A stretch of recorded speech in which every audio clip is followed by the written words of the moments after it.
ada 3 zikir yang harus kita banyak ucapkan apabila masuk di 10 akhir Ramadan. Zikir apa itu? Yang pertama, hadis Aisyah Ummul Mukminin radhiyallahu anha. Hadis ini dikeluarkan oleh Imam At-Tirmidzi dan disahihkan oleh Syekh Nasiruddin Al-Albani rahimahullahu taala. Di mana Aisyah radhiyallahu anha mengatakan, "Ya Rasulullah, ara'aita in 'alimtu lailatul qadr, famadha?" Wahai Rasul, kalau seandainya aku mengetahui malam ini adalah malam Lailatul Qadar, lalu zikir apa yang harus saya ucapkan? Maka Nabi SAW mengatakan, "Quli ya Aisyah, Allahumma innaka afuwun karimun tuhibbul afwa fa'fu anni." Kata Nabi SAW, ucapkanlah wahai Aisyah, ya Allah, sesungguhnya engkau Maha pemaaf lagi Maha mulia. Allahumma innaka afuwun karim. Ya Allah, sesungguhnya engkau Maha pemaaf lagi Maha mulia. Tuhibbul afwa fa'fu anni. Engkau mencintai para pemaaf, maka maafkanlah diriku. Maka inilah zikir yang harus banyak kita ucapkan di 10 akhir Ramadan. Allahumma innaka afuwun karim tuhibbul afwa fa'fu anni. Ma'asyiral muslimin yang dimuliakan Allah Azza wa Jalla. Di sini Allah Subhanahu wa taala disifati dalam doa ini atau zikir ini dengan sebutan Al-Afu. Allah itu Maha Pemaaf. Kalimat Al-Afu ini lebih luas maknanya dibandingkan kalimat Al-Maghfirah. Jadi kalau kita memintakan ampun akan dosa-dosa kita kepada Allah, maka ada istilah istighfar. Kita meminta ampun kepada Allah Azza wa Jalla. Tapi kalimat al-afwu ini lebih luas dibandingkan hanya sekedar istighfar. Lalu apa bedanya? Sebagian para ulama mengatakan bedanya adalah kalau kalimat istighfar diambil dari kalimat al-ghaffar. Artinya Allah Subhanahu wa taala mengampuni dosa-dosa kita dan menutupi aib-aib kita, tetapi dosa itu masih ada pada diri kita. Sebagaimana hadis yang ma'ruf, kelak pada hari kiamat orang-orang yang mendapatkan hisab mudah. Hisab itu ada 2. Ada hisab sulit, ada hisab mudah. Apa bedanya hisab mudah dengan hisab sulit itu? Kalau hisab sulit, apabila kita dipanggil di hadapan Allah Subhanahu wa taala, kemudian kita disuruh untuk mengakui dosa-dosa kita, kita menyangkalnya. Ketika Allah Subhanahu wa taala bertanya, "Bukankah engkau pernah berzina?" Dia mengatakan tidak, padahal dia berzina. "Bukankah engkau membunuh?" Dia mengatakan tidak, padahal dia membunuh. Dan begitu seterusnya. Sampai akhirnya Allah Subhanahu wa taala datangkan saksi-saksi yang begitu banyak. Semua akan jadi saksi. Termasuk bumi yang kita pijak juga akan menjadi saksi, sebagaimana Allah katakan, "Yauma idzin tuhadditsu akhbaraha." Pada hari itu bumi akan menghabarkan beritanya, maka bumi akan menjadi saksi. Bahkan kulit yang ada pada badan kita pun ikut bersaksi. Sampai badan ketika menyalahkan kulit dan mengatakan lima syahid ta'alaina, maka kulit mengatakan antakan Allah. Allah yang membuat aku bicara. Ini hisab sulit, ini terjadi munaqasyah, terjadi perdebatan. Makanya Rasul mengatakan man nuqisha udzib.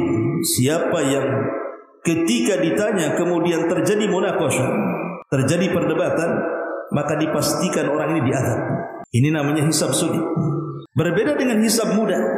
Hisab mudah itu setiap Allah bertanya kepada kita tentang dosa kita, maka kita selalu mengatakan, iya saya melakukannya. Bukankah kau berzina? Saya berzina. Bukankah engkau pernah mencuri? Iya saya mencuri. Bukankah engkau membunuh? Iya saya pernah membunuh. Dan begitu seterusnya. Diakui dosa-dosanya. Ketika kemudian diakui dosa-dosanya, maka Allah Subhanahu wa taala bertanya, lalu apa yang kau kehendaki? Dia mengatakan, aku hanya meminta ampunan. Maka Allah Subhanahu wa taala katakan di hadapan orang ini, satartuka fid dunya wa aghfiru lakal yaum. Dulu di dunia kututupi aibmu, sekarang ku ampuni dosa-dosamu. Ini namanya istighfar. Ini hisab mudah. Itu disebut Al-Ghaffar. Allah itu Maha Pengampun. Dia menutupi aib, di satu waktu dia tidak mengadab dosa-dosa kita, tapi dosa kita tidak hilang, masih ada. Berbeda dengan kalimat Al-Afu. Afu ini lebih luas dibandingkan hanya sekedar kalimat Al-Ghaffar. Karena al-afwu ini sebutkan dalam sebuah hadis Nabi SAW. Dia mengatakan, ya fulan, inni radin anka lima fa'alta fid dunya wa qad raditu anka wa afawtu anka idhhab fadkhuli jannati. Wahai fulan, sesungguhnya aku redha kepadamu terhadap apa yang kau lakukan di dunia, dan aku juga redha kepadamu dan aku maafkan kamu. Kemudian Allah mengatakan, kalau begitu pergilah, masuklah kau ke dalam surga.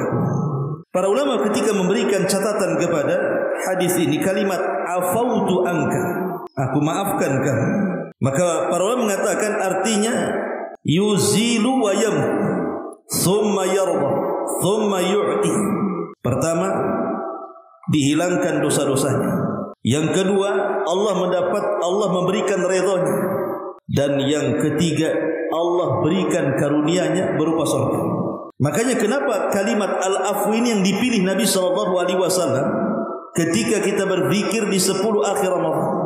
Karena kalimat afwi ini lebih luas, bukan hanya sekedar Allah mengampuni, tapi menghilangkan semua dosa-dosa kita. Dan Allah berikan karunia-Nya berupa surga.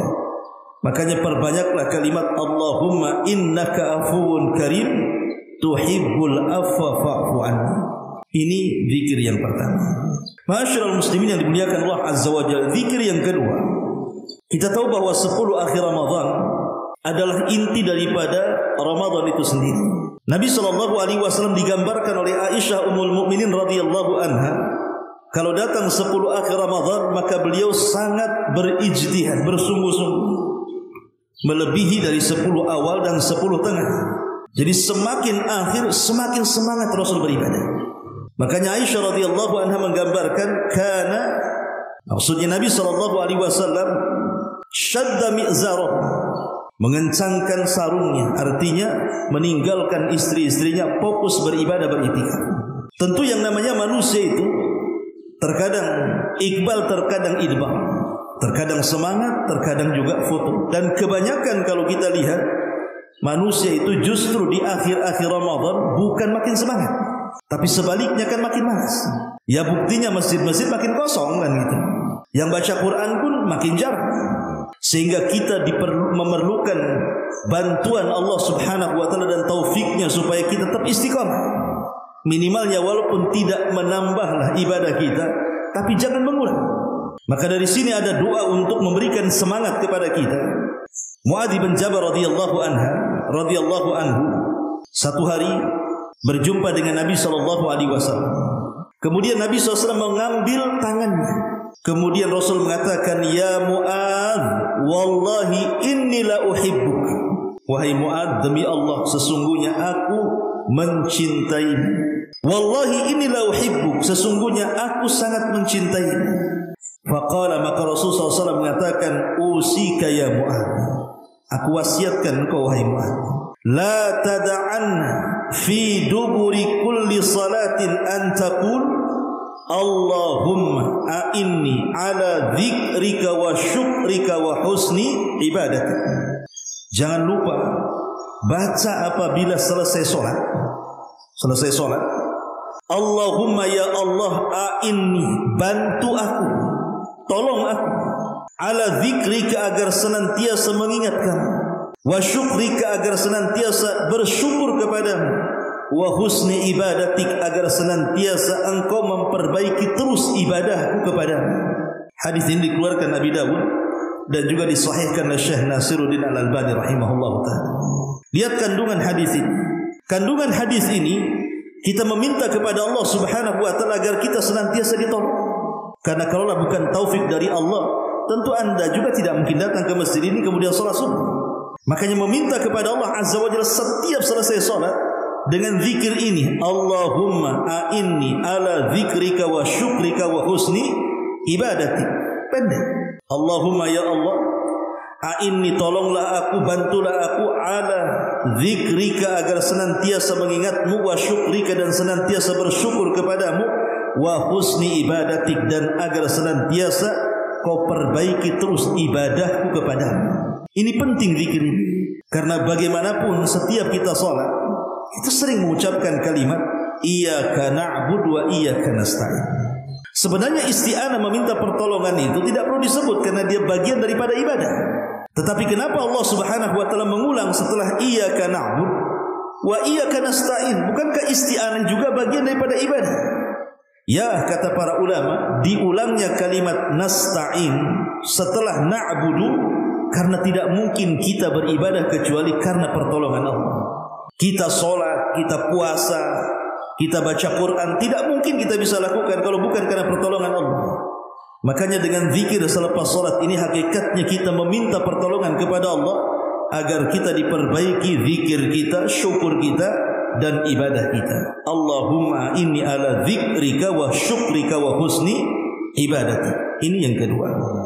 Kemudian yang ketiga, hadis yang dikeluarkan Abi Musa al-Ash'ari radhiyallahu anhu. Hadis ini dikeluarkan Imam Bukhari dan Muslim.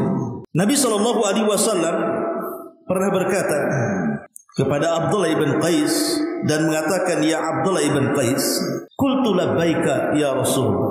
Kata Abdullah bin Qais, kupenuhi panggilan wahai Rasul. Kata Nabi SAW, ala adulluka ala kalimatin min kanzin min kunuzil jannah. Maukah aku habarkan kepadamu sebuah kalimat yang merupakan pembendaharaan dari pembendaharaan surga, simpanan daripada simpanan surga. Kata Abdullah ibn Qais, dia mengatakan, bala ya Rasul, tentu wahai Rasul. Apa kalimat itu? Maka Nabi SAW mengatakan, kul, katakan wahai Abdullah ibn Qais, la hawla wa la quwwata illa billah. La hawla wa la quwwata illa billah. La hawla, hawla itu artinya kalau di bahasa Indonesia kan mungkin tidak ada daya. Tapi hawla ini artinya adalah harakat, pergerakan. Haul itu artinya pergerakan. Kita bergerak sholat, kita bergerak baca Quran, kita bergerak berpuasa, bergerak beribadah, itu dalam bahasa disebut haul. Artinya tidak ada gerakan yang kita lakukan, wala quwwata, dan tidak ada kekuatan, illa billah, kecuali semua karena pertolongan Allah Azza wa Jalla. Al-Imam Al-Harawi rahimahullahu ta'ala mengatakan, kalimat al-haul al-harakah, ay la harakata wala istita'ata illa bimasyiatillahi azza wa jalla. Artinya kita tidak mungkin bergerak dalam rangka beribadah tentunya, dan tidak mungkin punya kekuatan untuk beribadah kecuali karena kehendak Allah. Jadi kalimat la haula wala quwata illa billah ini adalah kalimat yang ajaib, ikhwan. Karena kalimat ini bisa mendatangkan kekuatan. Syekhul Islam Ibn Taimiyah rahimahullahu ta'ala dan juga muridnya Imam Ibnul Qayyim, beliau menceritakan, jadi saat Allah Subhanahu wa ta'ala menciptakan arasy, dan arasy itu makhluk Allah yang paling besar dan makhluk Allah yang pertama kali Allah ciptakan, itu arasy namanya. Dan arasy itu bentuknya kubah. Lah arasy ini kan besar. Makanya Rasul ketika membandingkan bumi dengan langit saja, ibarat cincin dilempar ke padang pasir. Cincin itu buminya, langit itulah padang pasirnya.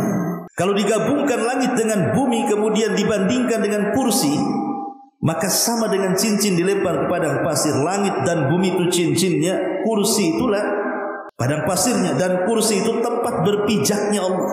Itu kursi artinya. Kalau seandainya digabungkan semua, dibandingkan dengan arasy Allah Azza wa Jalla, maka itu sama dengan cincin dilempar ke padang pasir. Lah cincin itu ya kursinya, ya langitnya, ya buminya, padang pasir itu arasy-nya. Macam mana yang menciptakannya? Tentu Allahu Akbar, Allah lebih besar dibandingkan itu. Artinya arasy itu besar sekali.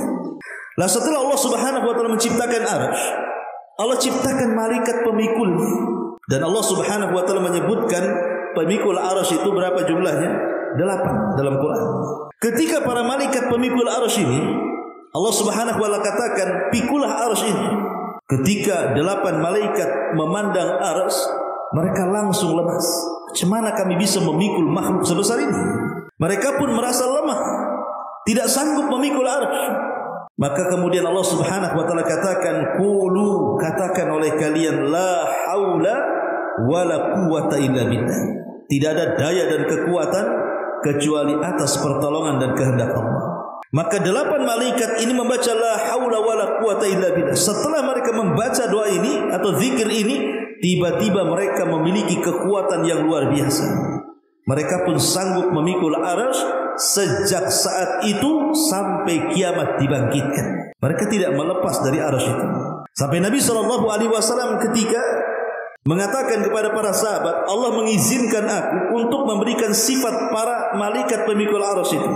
Kemudian Rasul mengatakan kakinya itu menembus sampai ke lapisan bumi yang paling dalam, yang paling dasar. Kemudian badannya menjulang sampai menembus langit pertama, kedua, ketiga, keempat, sampai ketujuh, sampai ke Sidratil Muntaha, sampai melewati surga-surga. Kemudian kedua tanduknya itulah yang memikul arasy Allah Subhanahu wa taala. Hadis ini sahih. Kalau bukan karena Rasul yang menceritakan, tentu hayalan saja. Mana malaikat sebesar itu? Tapi karena Rasul yang menceritakan, ya sami'na wa ata'na kita. Kita mendengar, ya kita taatkan begitu. Rasul yang mensifatkan malaikat pemikul arasy seperti itu.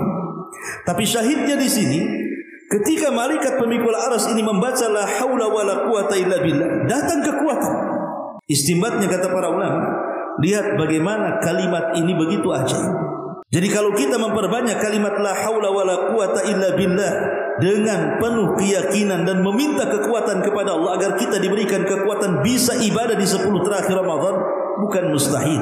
Allah Subhanahu wa taala berikan kekuatan ibadah kepada kita. Maka inilah 3 zikir jangan lupa dibaca di 10 akhir Ramadan. Pertama, Allahumma innaka afuwun karim tuhibbul afwa fa'fu anni. Yang kedua, Allahumma a'inni ala dzikrika wa syukrika wa husni ibadati. Dan yang ketiga, la haula wala quwwata illa billah. Wallahu a'lam bishawab. Subhanaka wa bihamdika asyhadu an la ilaha illa anta astaghfiruka wa atubu ilaik. Allahu ta'ala alam. Assalamualaikum warahmatullahi wabarakatuh.